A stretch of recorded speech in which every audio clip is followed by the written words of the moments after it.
जय जय रामकृष्ण हरी, जय जय विठ्ठल रुक्मिणी. भक्तांनो, आपण सर्व विठोबाच्या भक्तीने एकत्र आलो आहोत. आजचा विषय अगदी भयंकर महत्त्वाचा आहे.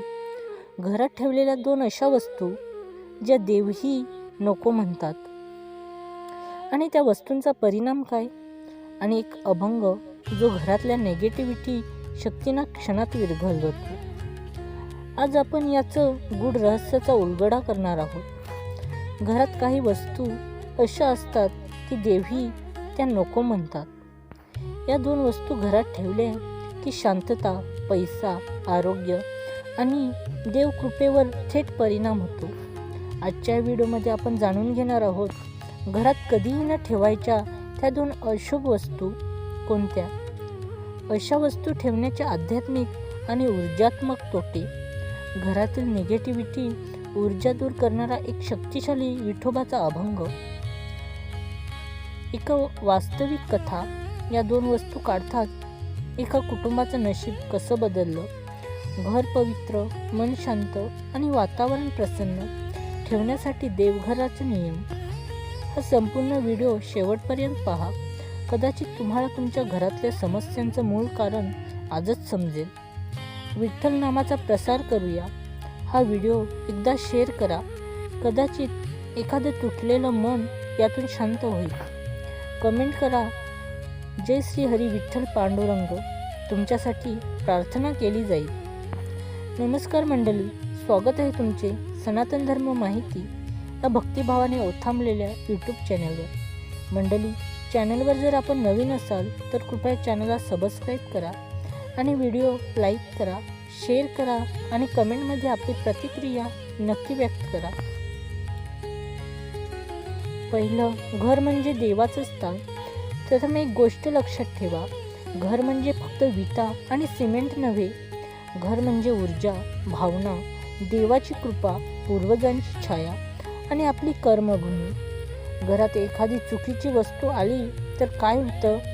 मानसिक तणाव, भांडण, पैशांचा अपव्यय, आजार, अडथळे आणि सतत उदास वाटणं. हे सर्व आपल्याला समजतही नाही की याचं मूळ कारण घरातील नकारात्मक वस्तू आहेत. देव सांगून जातात, जीवनाला पवित्र ठेवा, जागेला पवित्र ठेवा, वस्तूंना पवित्र ठेवा. भाग 2, त्या 2 वस्तू कोणत्या. लोकांच्या घरात अगदी नकळत 2 प्रकारच्या वस्तू येतात. तुटलेली देवमूर्ती किंवा तुटकी धार्मिक वस्तू. याला शास्त्रात निराधार मूर्ती म्हणतात. तुटकी मूर्ती कधीही देवताच्या ऊर्जेला स्वीकारत नाही. ती घरात असेल तर सतत अस्वस्थता, देवापासून ताटातूट, मनाची चंचलता हे अनुभव येतात. देव सांगतात, जे तुटलंय ते विसर्जित करा, माझा अपमान करू नका.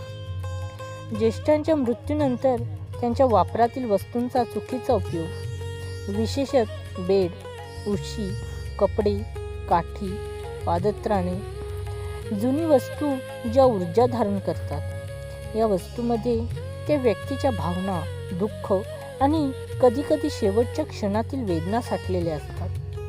ते घरात ठेवले तर वातावरण जड होतं, शांतता कमी होते आणि घरात अचानक अनामिक उदासी पसरते. शास्त्र सांगतं, ज्येष्ठांची वस्तू आदराने विसर्जित करा, वापरू नका.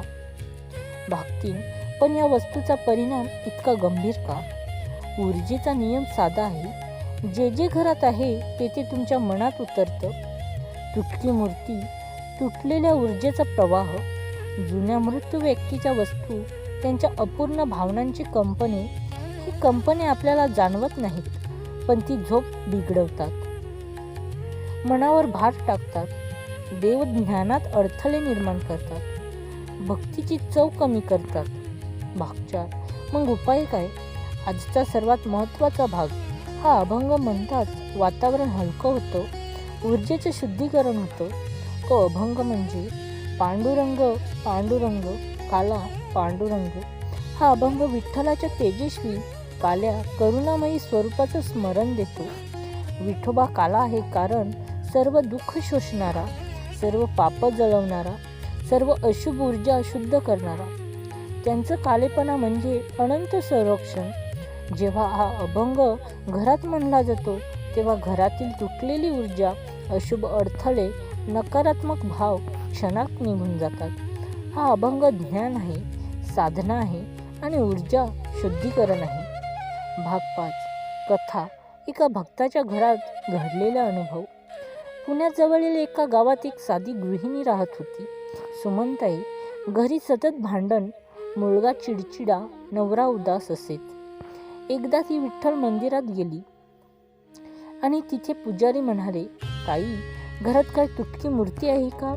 ती लगेच आठवलं, हो, देवाऱ्यात एक तुटका गणपती होता आणि आजोबांची वस्तूही तिने जपून ठेवली होती.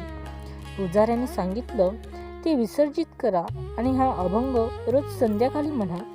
पांडुरंग पांडुरंग काला पांडुरंग. तिने तसेच केले.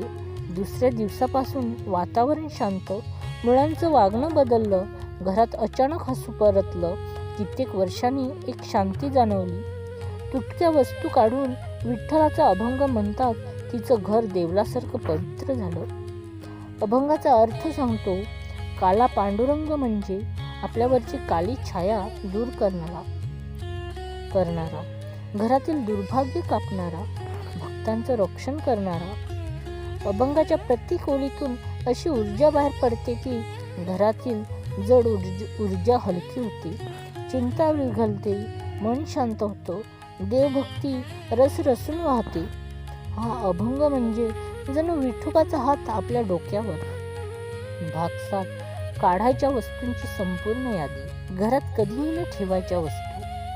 तुटकी चिरलेली देवमूर्ती, तुटलेली शंख, घंटा, सुटलेली वाटी किंवा ताटली, कालबाह्य औषधी, आजोबांच्या आजीच्या शेवटच्या वस्तू, तुटलेले आरसे, मरण पावलेल्या व्यक्तीच्या वापरातील उशी. या वस्तूमध्ये ऊर्जा अडकते आणि ती ऊर्जा घराच्या वातावरणाला नकारात्मक बनवते. भाग 8. घर शुद्ध करण्यासाठी उपाय. संध्याकाळी दिवा लावा, तुळशीला पाणी द्या, देव्हाऱ्यात गोंधळ ठेवू नका, घरात रडणारे फोटो नको आणि रोज 3 मिनिटे हा अभंग म्हणा. पांडुरंग पांडुरंग काला पांडुरंग.